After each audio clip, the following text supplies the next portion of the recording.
ये जो रास्ता बनाया था सांसद बनने का, एमएलए बनने का, मंत्री बनने का, इंजीनियर बनने का, डॉक्टर बनने का, साइंटिस्ट बनने का, प्रोफेसर बनने का, वो रास्ता उन्होंने इसलिए बनाया था कि जब मैं अकेला हजारों साल की गुलामी तोड़कर यहां तक समाज को ला सकता हूं, तो जब मेरे बनाए हुए रास्ते से चल के जो हमारे लोग सांसद बनेंगे, विधायक बनेंगे, मंत्री बनेंगे, जज बनेंगे, डॉक्टर बनेंगे, इंजीनियर बनेंगे, साइंटिस्ट बनेंगे, प्रोफेसर बनेंगे, वकील बनेंगे, तो ये हजारों लोग, लाखों लोग मिलके हमारे समाज की बची हुई गुलामी को भी तोड़कर पूरी आजादी में तब्दील कर देंगे। लेकिन दुख इस बात का है कि हमारे वही सांसद, विधायक, मंत्री और बड़े बड़े कुर्सियों पर बैठे लोग, उन्होंने डॉक्टर बाबा साहब अंबेडकर के साथ भी गद्दारी की और उन्होंने पूरे समाज के साथ भी गद्दारी की।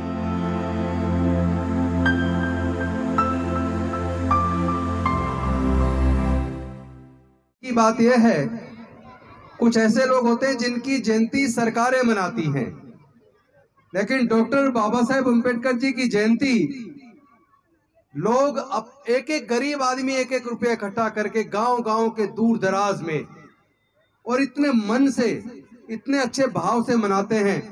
शायद ऐसा अद्भुत नजारा दुनिया के अंदर कहीं देखने को नहीं मिलेगा। और उसका कारण है, ऐसा एग्जाम्पल भी शायद नहीं मिलेगा कि कोई लोग, किसी देश के 90% लोग कई हजार साल गुलाम रहे हों, उनके पढ़ने लिखने पर बंदिश रही हो, उनके व्यापार करने पर, संपत्ति रखने पर बंदिश रही हो, और उस हजारों साल की गुलामी को अकेले डॉक्टर बाबा साहेब अंबेडकर जी ने जिस तरीके से तोड़ा है, कोई औजार हथियार का इस्तेमाल नहीं हुआ, किसी का खून नहीं बहाया, कि केवल अपनी बुद्धि और विवेक से, अपनी काबिलियत से, अपनी योग्यता से इस पूरे आंदोलन को लड़के उन्होंने जीत में बदला। लेकिन ये जीत इतनी आसान न थी। ये हमारे हजारों साल की गुलामी की जंजीरें तोड़ने का आंदोलन इतना आसान भी न था, क्योंकि इस आंदोलन में डॉक्टर बाबा साहेब अंबेडकर जी ने अपने छोटे छोटे 4-4 बच्चों को गंवा दिया, जवानी में अपनी पत्नी माता रमाबाई को गंवा दिया, अपना पूरा जीवन जलाकर उन्होंने हमारे और आपके जीवन में रोशनी पैदा की। ये भूलना नहीं चाहिए हमें। हमें हमेशा याद रखना चाहिए कि कोई दुनिया में अगर हमारा उद्धारक है, हमारा कोई भगवान है, तो वो केवल और केवल डॉक्टर बाबा साहेब अंबेडकर हैं। लेकिन वो अपने हिस्से का काम कर गए, हम और आप अपने हिस्से का काम कब करेंगे? आजादी को मिले हुए 75 साल बेशक हो गए, 125 साल पहले डॉक्टर बाबा साहेब अंबेडकर भी घड़ा नहीं छू सकते थे, और आज आजादी के 75 साल बाद और बाबा साहेब को स्कूल की उस घटना के 125 साल बाद आज भी अगर इंदर मेघवाल को घड़ा छू लेने मात्र पर टीचर इतने बुरी तरीके से पीटता है कि उसकी जान चली जाए, आज भी अगर जितेंद्र मेघवाल को मूंछ रखने पर हत्या कर दी जाए, आज भी अगर हाथरस की बेटी के साथ बलात्कार करके हत्या कर दी जाए, आज भी अगर प्रतापगढ़ के अंदर मंदिर प्रवेश करने पर, मूर्ति छूने पर हत्या कर दी जाए, तो बदला क्या? क्या इसे पूर्ण आजादी कहेंगे? हम इसको पूर्ण आजादी नहीं कह सकते, लेकिन ये जरूर कह सकते हैं कि डॉक्टर बाबा साहेब अंबेडकर हमारी आजादी की लड़ाई को अंजाम तक पहुंचाकर हमारे जीवन में प्रकाश के रास्ते बनाकर गए। आगे की जिम्मेदारी वो हमारे लिए जो रास्ता बनाया था सांसद बनने का, एमएलए बनने का, मंत्री बनने का, इंजीनियर बनने का, डॉक्टर बनने का, साइंटिस्ट बनने का, प्रोफेसर बनने का, वो रास्ता उन्होंने इसलिए बनाया था कि जब मैं अकेला हजारों साल की गुलामी तोड़कर यहां तक समाज को ला सकता हूं, तो जब मेरे बनाए हुए रास्ते से चल के जो हमारे लोग सांसद बनेंगे, विधायक बनेंगे, मंत्री बनेंगे, जज बनेंगे, डॉक्टर बनेंगे, इंजीनियर बनेंगे, साइंटिस्ट बनेंगे, प्रोफेसर बनेंगे, वकील बनेंगे, तो ये हजारों लोग, लाखों लोग मिलके हमारे समाज की बची हुई गुलामी को भी तोड़कर पूरी आजादी में तब्दील कर देंगे। लेकिन दुख इस बात का है कि हमारे वही सांसद, विधायक, मंत्री और बड़े बड़े कुर्सियों पर बैठे लोग, उन्होंने डॉक्टर बाबा साहब अंबेडकर के साथ भी गद्दारी की और उन्होंने पूरे समाज के साथ भी गद्दारी की। जिस तरीके से इस लड़ाई को लड़ना चाहिए था, जिस तरह समाज के दुख दर्द को दूर करने के लिए उन्हें आगे आना चाहिए था, जिस तरह समाज की आवाज बनना चाहिए था, उस तरह हमारे लोग नहीं बने। अगर वो बने होते, अगर उन्हें गद्दारी ना की होती, अगर वो डॉक्टर बाबा साहब अम्बेडकर के बनाए रास्ते पर चलकर इस लड़ाई को आगे लेकर जाते, तो शायद आज जितेंद्र मेघवाल की मूंछ रखने पर हत्या ना होती, शायद इंद्र मेघवाल की घड़ा छूने पर हत्या ना होती, शायद हमारे लोगों के साथ जो जुर्म जाती होती है वो ना हुई होती। और इससे भी ज्यादा दुख की और शर्म की बात तो यह है कि जो रास्ता डॉक्टर बाबा साहब अम्बेडकर बना कर गए थे, जो वो हमें दे कर गए थे, हमारे सबके होते हुए 70% ऑलरेडी छीन चुका है। जो 30% बचा है वो आने वाले 15 से 20 सालों में छीन जाने वाला है। आज उन्होंने पढ़ाई को हमारे बच्चों से छीन लिया है। जिनके जो यहाँ लोग बैठे हैं, जिनके बच्चे इंजीनियरिंग कर रहे हैं सरकारी इंजीनियरिंग कॉलेज से, उनसे पूछो एक साल का खर्चा कम से कम 2-2.5 लाख रुपया है। 1,46,000 2,46,000 तो केवल एक साल की फीस है।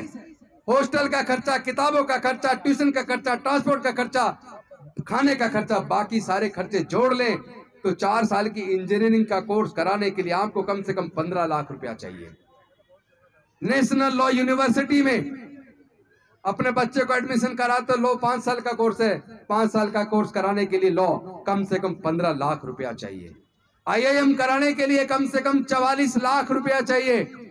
क्या हमारे समाज के 99% लोग अपने बच्चों को डॉक्टर, इंजीनियर, जज, कलेक्टर, साइंटिस्ट, प्रोफेसर बनाने का जो रास्ता डॉक्टर बाबा साहब अम्बेडकर ने बनाया था, जो फ्री में बन जाया करते थे, क्या आज बन पाएंगे?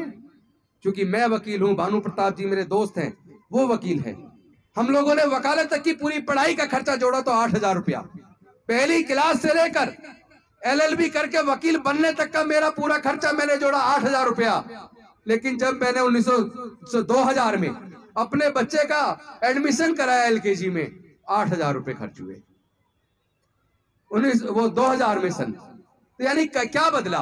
और आज एक वकील बनाने को आपको कम से कम 15 लाख रुपए केवल कानून की डिग्री लेने के लिए अगर नेशनल लॉ यूनिवर्सिटी में आप एडमिशन करा दें, चाहे नेशनल लॉ स्कूल बेंगलोर करा दे, पूना करा ले, बॉम्बे करा ले, दिल्ली का नेशनल लॉ यूनिवर्सिटी में करा दे, 15 लाख से कम में आपका बच्चा लॉ की डिग्री नहीं कर पाएगा।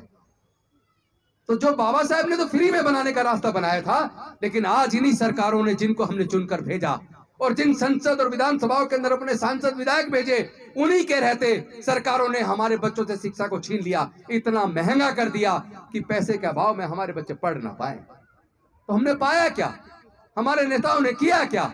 हमारे अफसरों ने क्या किया? इस लड़ाई को जब लड़ना चाहिए था, जब समाज की आवाज बनना चाहिए था, वो समाज की आवाज बनने की बजाय अपने घर की तरक्की तक सीमित रह गए। हो सकता है उनकी घर की तरक्की हो भी गई हो सकता है 2-4 बंगले बना लिए हो, लेकिन ताश के पत्ते की तरह जिस तरह इमारत गिरती है, इस तरह वो सत्ता आजकल हमारे लोगों की इमारतों को भी गिरा रही है, बुलडोजर चला रही है। तो आप लोग सुरक्षित कहाँ हैं? इस लड़ाई को फिर से लड़ना होगा, लेकिन केवल और केवल डॉक्टर बाबा साहब अम्बेडकर के बनाए रास्ते से, कोई दूसरा रास्ता नहीं है। और मैं एक बात और साफ कह देना चाहता हूं, चाहे कोई कितनी ऊंची से ऊंची कुर्सी पे बैठा हो, चाहे कोई जज हो, कलेक्टर हो, इंजीनियर हो, डॉक्टर हो, साइंटिस्ट हो, प्रोफेसर हो, कोई मंत्री हो, अगर हम लोग मिलके, चाहे किसी भी पार्टी में काम करो, मैं पार्टी की भी बात नहीं करूंगा, अगर मिलके समाज की इस लड़ाई को नहीं लड़ा तो हमारे ये बच्चे दोबारा गुलाम हो जाने वाले हैं। अपने बच्चों से आंखें नहीं मिला पाएंगे हम, अगर हम अपने बच्चों की आंखों में गिरना नहीं चाहते। हम अगर अपने बच्चों की आंखों में आंखें मिला के बात करना चाहते हैं तो इस लड़ाई को राजनीति से ऊपर उठ के एकजुट होकर लड़ना होगा, वरना आने वाला समय बहुत खराब है। तो मैं आप सबको डॉक्टर बाबा साहब अम्बेडकर की जयंती की शुभकामनाएं भी देता हूं और साथ में एक निवेदन और करता हूं, अपने बच्चों में डॉक्टर बाबा साहब अम्बेडकर का संदेश डालो। केवल उनकी मूर्ति लगाकर, माला डालकर पूजा करने से काम नहीं चलेगा, उनके बताए रास्ते पे चलना होगा, उनके सिद्धांतों को अपने आचरण में लाना होगा। जब हम अपने आचरण में लाएंगे तो निश्चित तौर पर समाज आगे बढ़ेगा, हमारे बच्चे फिर से गुलाम नहीं बनेंगे और हम बनने भी नहीं देंगे। हम इस लड़ाई को लड़ेंगे और जीतेंगे। बहुत बहुत धन्यवाद। जय भीम, जय भारत, नमो बुद्धाय। आप सबने